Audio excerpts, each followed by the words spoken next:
Winston? Winston? Come back with that leg of lamb.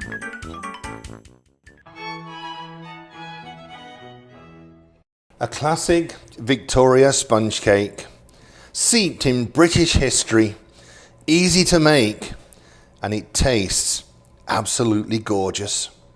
Victoria sponge is a British classic. It dates back to, well, Queen Victoria, and even further if we refer it to its original name, Victoria sandwich. Victoria sandwich actually appeared in the Mrs. Beeton Book of Household Management in 1861, but that was nothing like the Victoria sponge we see around the tea rooms all over the country, in fact the world today. It never had baking powder in it. The original recipe was created before baking powder. It was beaten and whipped and whipped and whipped so that it actually got a little air in it. And rather than being round and served where you could slice it into wedges, it was actually cut into fingers. The Victoria sponge cake that we know today wouldn't even be in existence without the invention of baking powder in 1843 by Alfred Bird.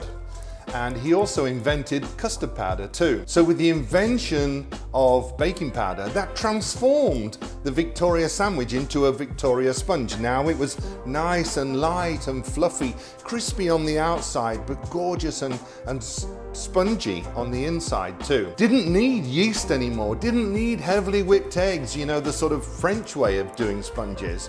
No, we had baking powder, and now we had some incredible sponges. The Victoria sponge is one of the first cakes I actually made at culinary school, and it was all about the creaming method, taking that wooden spoon and creaming the butter and sugar until it went all light and fluffy, and you went home with blisters on your hands. But you had to then add the eggs into there too, and then cream those in as well, and make sure it didn't split, and it more often than not did. And then with a metal spoon, fold in the flour and cut and fold. Traditional, I guess, classic cooking. But then came the invention of the Magimix, the food processor. Now, when we're making a Victoria sponge, we can just throw everything in here. Sugar, self-rising flour because it's got baking powder in it, butter, unsalted and softened at room temperature.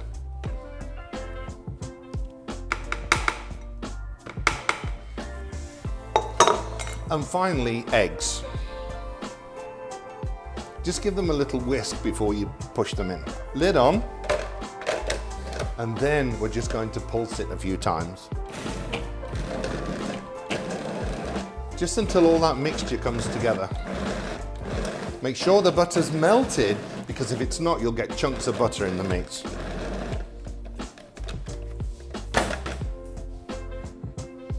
How easy was that to make a sponge cake? Once it's all mixed and there are no lumps in there, then it goes into the cake tin.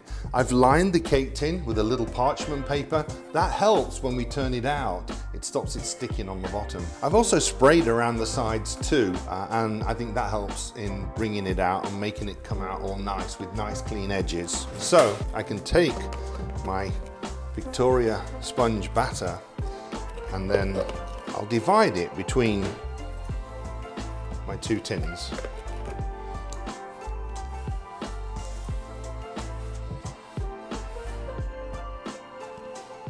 And then into the oven.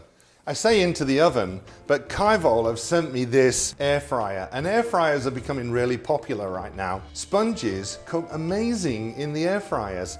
This one especially is fantastic. You do so much with it. You can dehydrate on it, you can cook from frozen, you can roast and grill, just pretty much everything on there. I really do like it. So open the air fryer, cake into there, and it goes into the air fryer at 300 degrees for 30 minutes. Press start. If you don't have an air fryer and you're thinking of getting one, then there's a link to this one in the description below. KYVOL have agreed to give my subscribers 50% off the price of a KYVOL machine, and it's only valid for the next 2 weeks. So jump in there quick and order one. It's on Amazon and you can order it from there, but you're only allowed to order one, okay? Well worth it at half the price. Once the machine beeps, we can then take the cake carefully out of the oven.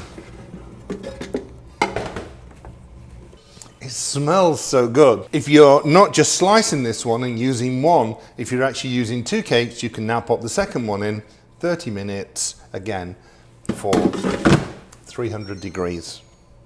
I love the sound it plays. The cake, let it sit there for a few minutes and then we're going to invert it onto the wire rack and let it cool down completely.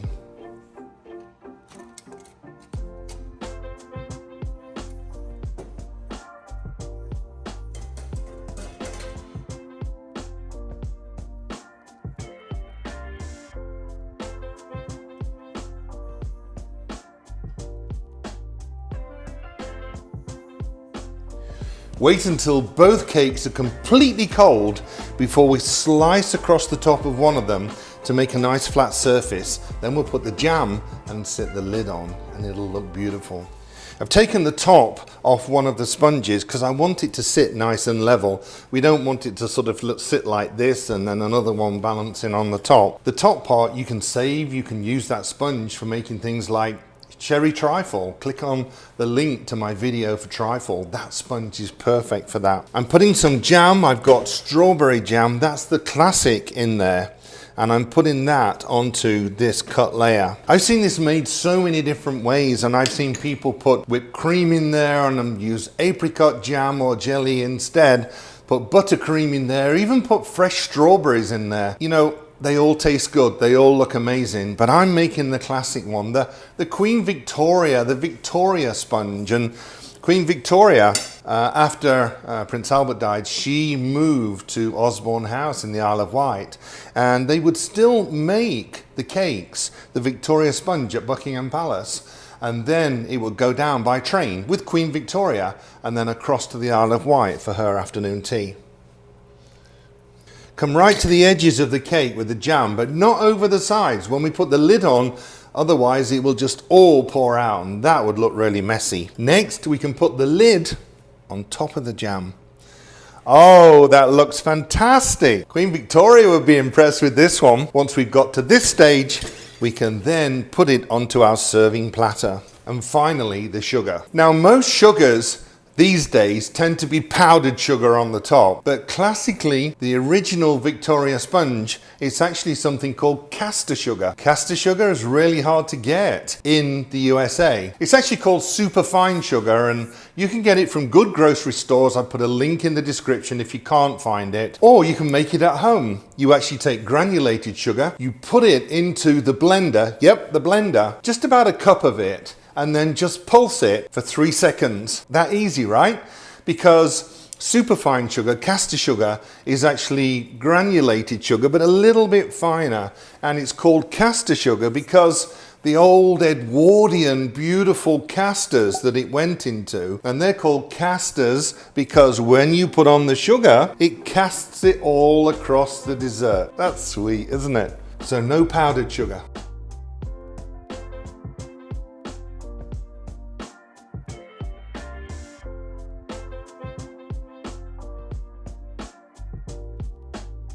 This cake always reminds me of my grandmother making this, and my mother too, and also my wife. It's sort of a family recipe as well, I guess. You know, once it's made, it goes into an old-fashioned biscuit tin, a cookie tin.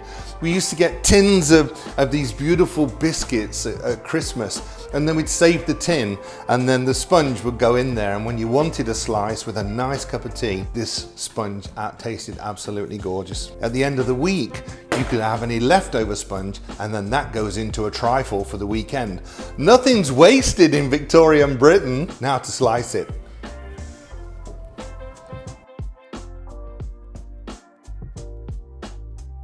Victoria sponge, classic British cuisine at its finest. It smells so good, and it brings back so many memories. KYVOL have said they're going to give away an air fryer for me, so click on the link to my Instagram page, go over there and see how you can win one. They're great. I might try cooking chicken in it now. Thanks for subscribing. Thanks for watching. If you haven't subbed yet, please do. Give me a thumbs up. Leave a comment below. A nice one. Be nice now. And we'll see you again soon.